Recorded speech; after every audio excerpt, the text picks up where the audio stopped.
You are not your panic. You are not your worst-case stories. You are the one asking the question, and that's where your clarity begins. Let's begin here. You're not lazy. You're not broken. You're not falling behind because you're weak. You're overwhelmed, flooded, maxed out beyond capacity. And that state, it doesn't respond to self-shaming. It responds to gentleness, to clarity, to structure that honors your humanity. When your brain is drowning in too much, too many tabs open, too many responsibilities, too many shoulds screaming at once, your nervous system does what it must to survive. It shuts down. That shutdown is not failure. It's a flare, a signal that the load has exceeded the limit. So what do? We slow it down. We name the overwhelm. We give it structure. Make a list, yes, a simple one. Not to pressure yourself, but to place the chaos in plain view, so it's no longer swirling in the dark.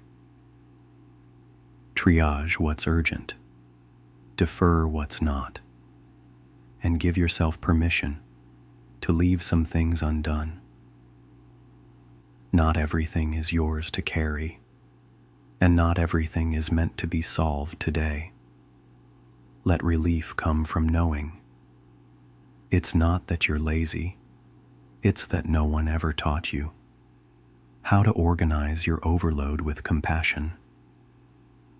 But today, you start learning, not how to hustle harder, but how to be human, with grace. Before your mind can sharpen, your body must soften. That's the paradox.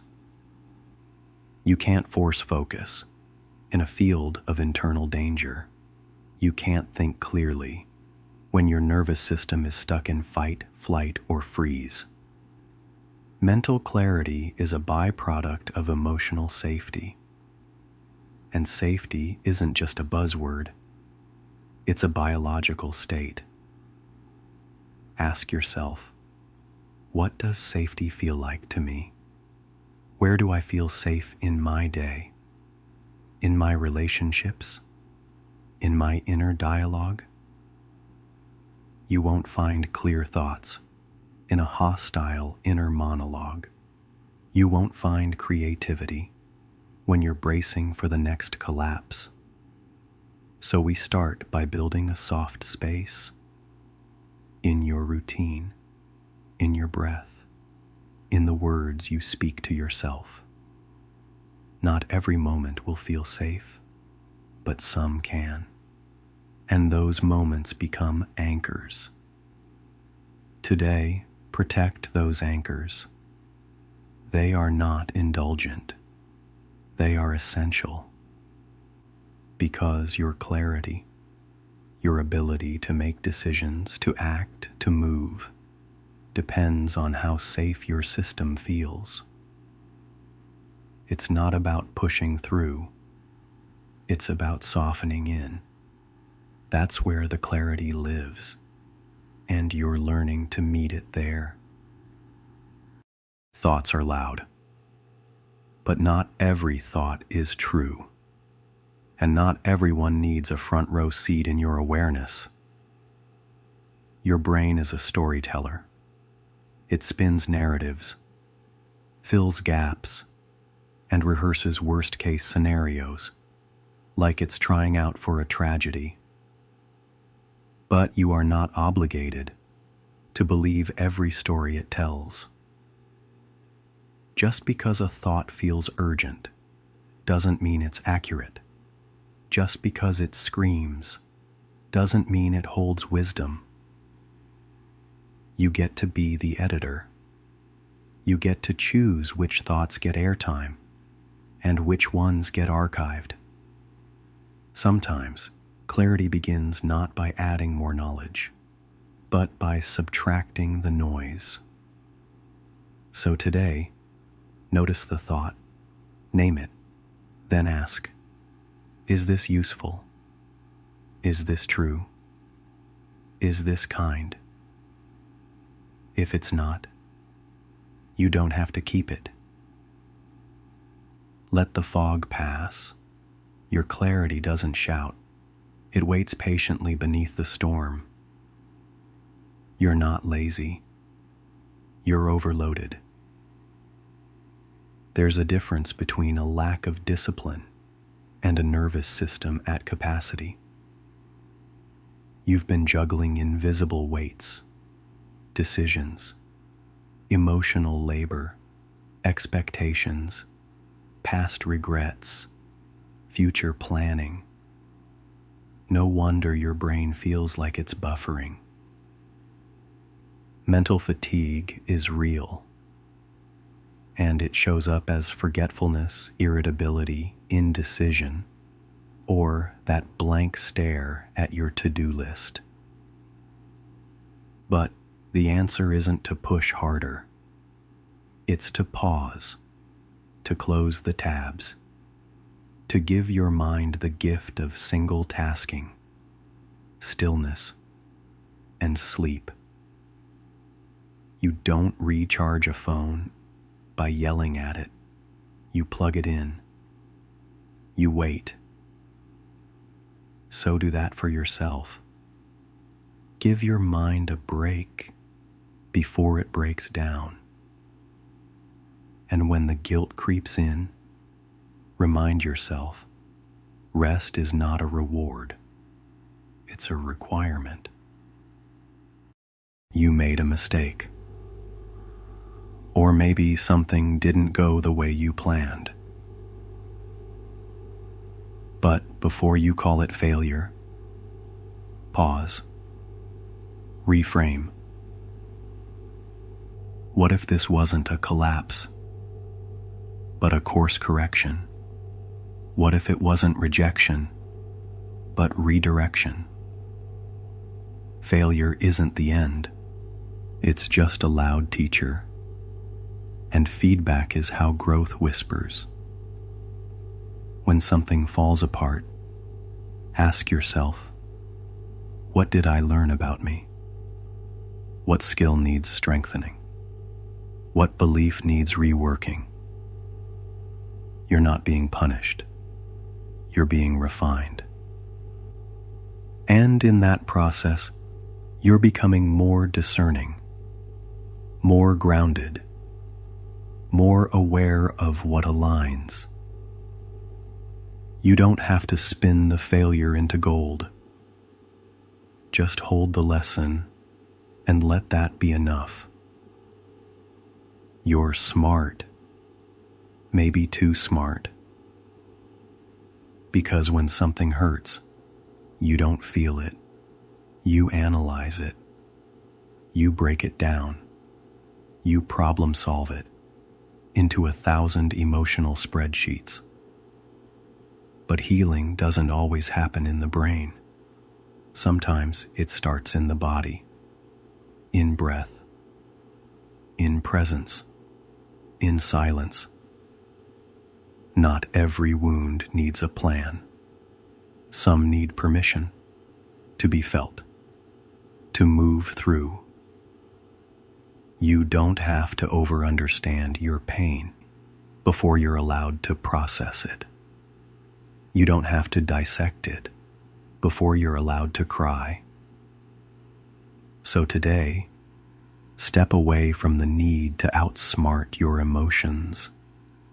Instead, trust them, trace them, let them say what they came to say. Because sometimes the most intelligent thing you can do is stop thinking and start listening.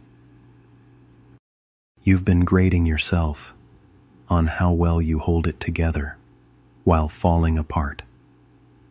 You assess your worth by how productive you stay, even when your heart is heavy and your brain is fogged with fear. But listen, Survival is not a performance, and pain is not a test. You don't get extra credit for suffering silently or pretending you're fine. When you're in crisis, your baseline shifts. The goal isn't perfection, it's preservation. So instead of asking, "Why am I not doing more?" ask, "What would compassion look like right now?" Maybe it's a deep breath instead of another task. Maybe it's stepping away instead of pushing through. Your crisis does not disqualify you from kindness. It invites it. Stop grading yourself on outdated expectations. You're not falling behind. You're moving through something, and that deserves grace. Sometimes clarity doesn't come from pushing through. It comes from pausing and beginning again on purpose. There's no shame in closing the laptop, canceling the meeting, taking the walk, and choosing a reset. Because clarity requires margin, and margin requires permission. Permission to step away so you can return stronger. It's not weakness to need a break. It's wisdom. When your thoughts are spiraling and your patience is thinning, the best move might not be to figure it out. It might be to breathe, to reset, to come back to yourself before trying to solve everything else. You're allowed to stop midstream and start again with more care. That reset, it might be the most productive thing you do all day, because it comes from self-awareness, not burnout. Give yourself that grace. Your clarity lives on the other side of permission. You've been trained to treat yourself like an assembly line. Input task, output result. No pause, no deviation. But your nervous system is not a machine. It's a living circuit board with limits, with rhythms, with needs. When you override those limits, the system doesn't just slow, it crashes. That's why you feel the shutdowns, the sudden exhaustion, the fog that won't lift. Compassion here isn't indulgence. It's maintenance. It's plugging your system back into a sustainable flow. Think of rest, breath, even gentle self-talk as a software patch. Without it, the errors multiply. With it, the system stabilizes. So, no, you don't have to push harder. You have to honor the wiring. That's how you keep working, without burning out. The paradox is this: gentleness creates clarity. When you beat yourself forward, your focus fractures. Your mind narrows into survival mode. Your vision blurs under pressure. But when you soften, take a breath, ease the pace, give yourself a margin of grace, your brain relaxes. And a relaxed brain is a sharp brain. That's when solutions emerge that brute force could never find. That's when you notice the detail, the insight, the path forward. So the next time you say, "I don't have time to be gentle," remember, gentleness might be the fastest route to clarity you've got. Compassion isn't the opposite of productivity. It's the engine of it. Progress isn't always loud. It isn't always a breakthrough, a finished project, or a dramatic transformation. Sometimes it's washing the dishes when your body feels heavy. Sometimes it's sending one email instead of the 10 on your list. Sometimes it's just getting out of bed. Don't dismiss those moments. They are progress. They are proof that you kept moving through resistance. Tiny steps add up, brick by brick, inch by inch. They build momentum quietly until one day you look back and realize you crossed the distance. You don't need giant leaps. You need consistency wrapped in compassion. The myth of progress is that it should look like a straight line, always forward, always up. But the truth? Progress loops. It spirals. It pauses. It even doubles back before leaping ahead again. Healing, growth, clarity, none of them unfold neatly. So when you feel like you're circling, don't panic. Circling is still movement. Even revisiting old struggles can be a sign you're meeting them with new tools, new awareness. Redefine progress, not as perfection, but as participation. If you're still showing up, still leaning toward growth, still reaching for clarity, you're progressing even when it doesn't look like it. Somewhere along the way, you absorbed the lie that worth equals flawlessness, that to be valuable, you must never falter, never miss a step, never spill, never stumble. But perfection was never the assignment. The assignment was honesty. The assignment was growth. The assignment was learning how to stay kind to yourself while being undeniably human. Imperfection isn't evidence of failure. It's evidence of life, of being in process, of walking the messy road every single person is walking, whether they admit it or not. When you look at your mistakes, your missed deadlines, your moments of fumbling, you're tempted to translate them as a verdict. But they are not a verdict. They are data, information about what helps you thrive, what drains you, what still needs patience. And data is not judgment. It's guidance. It points you to adjustments, not shame. So release the pressure to be flawless. Release the exhausting chase of presenting yourself as polished when you're still unfolding. You are not here to impress perfection onto your story. You are here to live it, messy margins and all. And maybe the most radical act is to stop apologizing for the places that aren't tidy yet. Notice this. When have you felt closest to another human being? Was it when they appeared flawless? Or was it when they confessed, "I'm tired too"?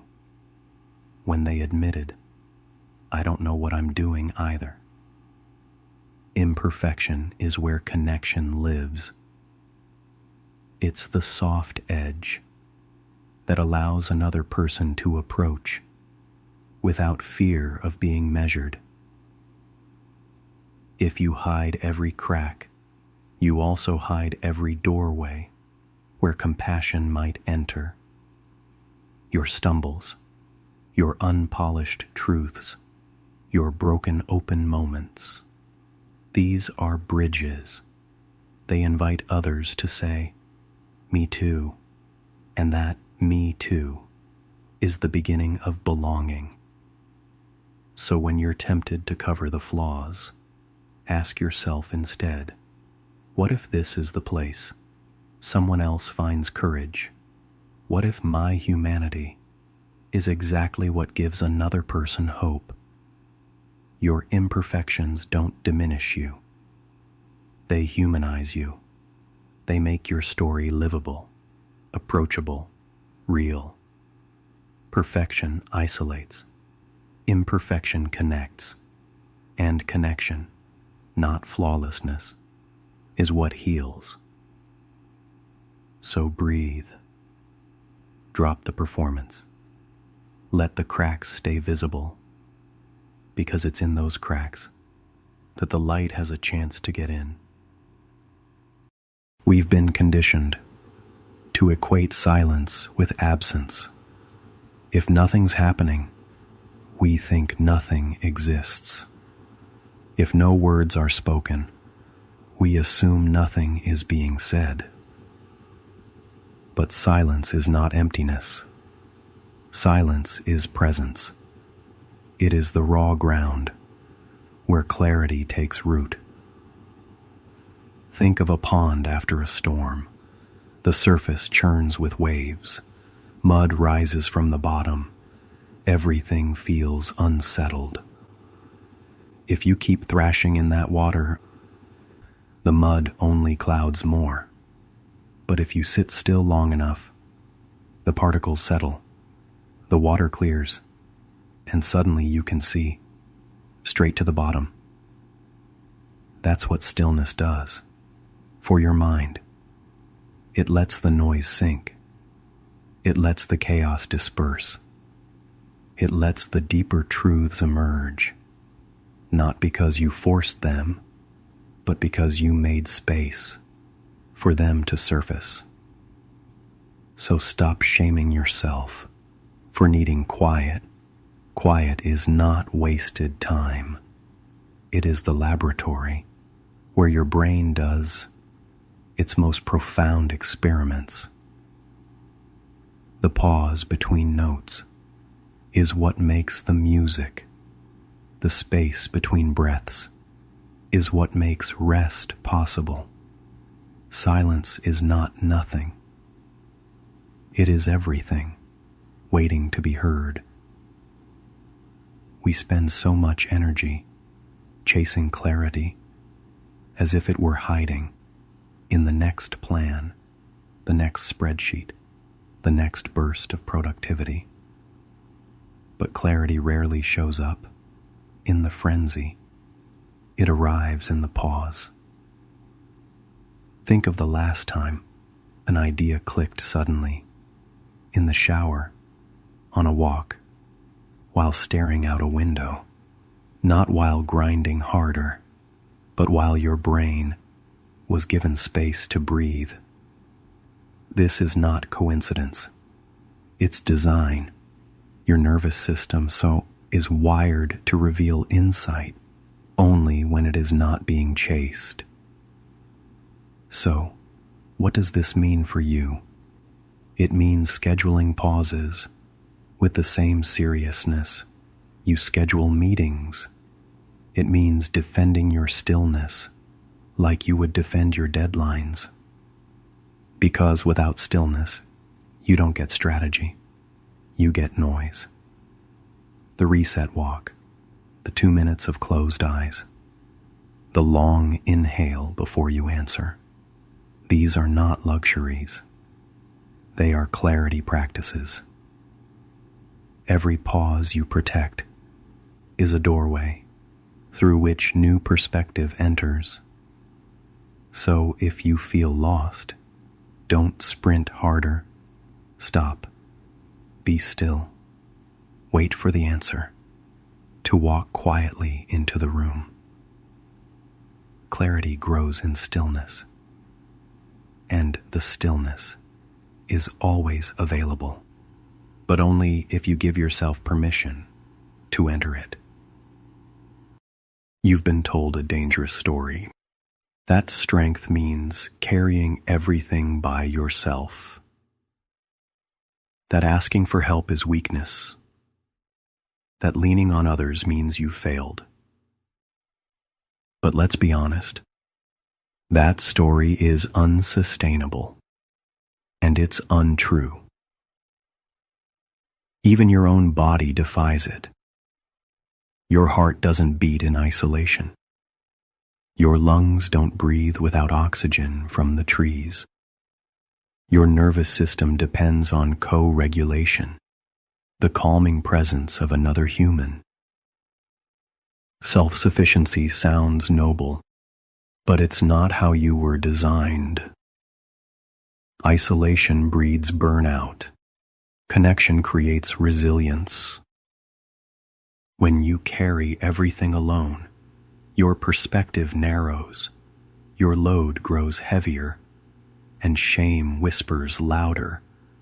But when you share the weight, when you say, "Can you sit with me in this?" when the burden reshapes, it becomes bearable. Strength is not isolation. Strength is integration. It's knowing you were never meant to hold it all by yourself. Picture this: a bridge built of many planks. If one plank tries to hold the entire load, it breaks. But together, joined side by side, the weight distributes. The bridge holds. That's how community works. That's how support works. You were never meant to be the lone plank.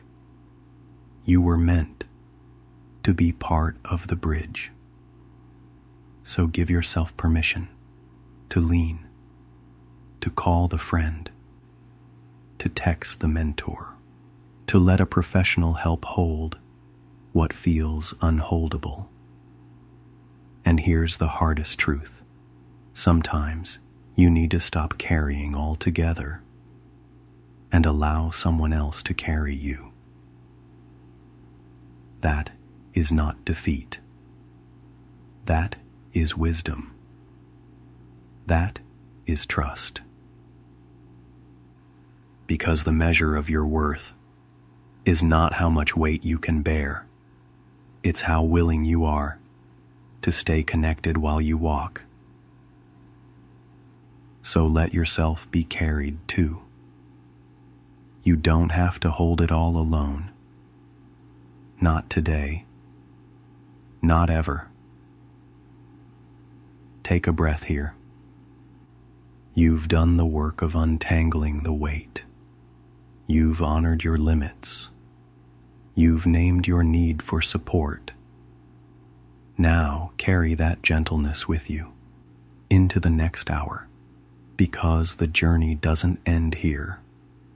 At 2 p.m., Florence Knight will join you, bringing her steady, measured wisdom to help you navigate the delicate art of relationships with yourself and with others. You're not stepping out of this path, you're stepping forward. And you don't have to walk it alone. You're not crazy.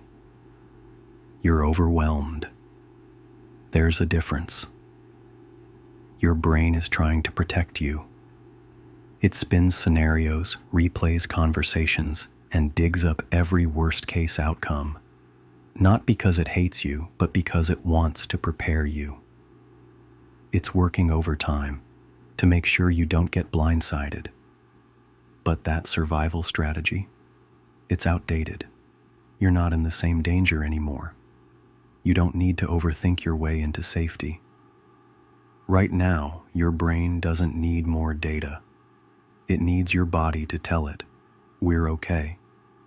So take one breath, then another. Feel your seat. Feel your spine. Feel the space around you. You are not broken. You're overstimulated. And safety starts by slowing down the noise inside. Now that you've breathed, let's do some gentle sorting. Not every thought you think is true. Not every scenario your brain invents is rooted in reality. When the spiral begins, ask yourself, is this a fact or is this a fear? The fact, your friend didn't text back today.